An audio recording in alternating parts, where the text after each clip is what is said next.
I want to welcome everyone to today's hearing entitled ESEA Reauthorization, Addressing the Needs of Diverse Students. We've been talking about this for many years. I can recall when we first coined the word disaggregated data, and that word's been in our lexicon since. The timing of this hearing is critically important as we continue to review the administration's blueprint for ESEA reauthorization and work as a committee to reform our nation's primary K-12 education law. I hope today's discussion brings us one step closer to that goal.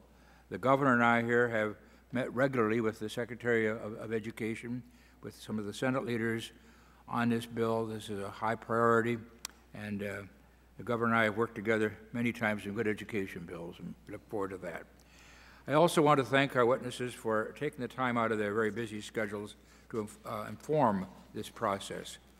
We can't do our jobs really without input from educators, advocates, and researchers who are working hard to help all children succeed.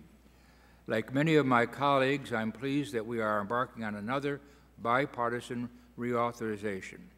I have participated in 5 reauthorizations of ESEA during my 34 years here in Congress, and strongly believe that this next reauthorization is long overdue. While the No Child Left Behind Act shed light on the inequalities in our education system, it unfortunately did not do enough to close the achievement gap for diverse students. The federal government has a responsibility before all others to ensure equal opportunity. This must be a top priority for future steps in education reform. Just as our country grows increasingly diverse, we must ensure that our education system adapts to varying student needs. By strengthening current programs for diverse students and investing in innovative strategies for closing the achievement gap, we have an opportunity to change the future course for millions of students.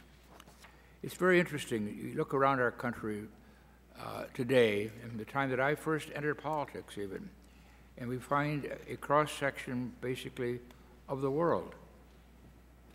You go to California, for example, and you find no majority ethnic group. We're a cross-section of the world. And as a cross-section of the world, we should set an example to the rest of the world of how we can live together in peace and educational development. So you have in your hands an enormous responsibility, and make us become aware of our responsibility during this hearing today. We must also explore ways to eliminate the system's inequalities, encouraging a more equitable distribution of resources, expanding access to rigorous curriculum in high-need communities, and providing incentives to improve the distribution of effective teachers. As we continue to explore these ideas and the many others that we will hear in the weeks and months to come, I hope we never lose sight of the opportunity we have before us. We must prepare to do what is right for all students, even if it requires a lot of work and significant change. Today we will hear recommendations from a panel of educators, advocates, and a researcher working to close the achievement gap for diverse students. These panelists will help us better understand the challenges facing low-income and minority students, English language learners, students with disabilities, Native American students, and homeless students. Given the importance of today's topic, I know our panel will give us a lot of thoughts to ponder over as we work across the aisle and the Capitol to improve our education system.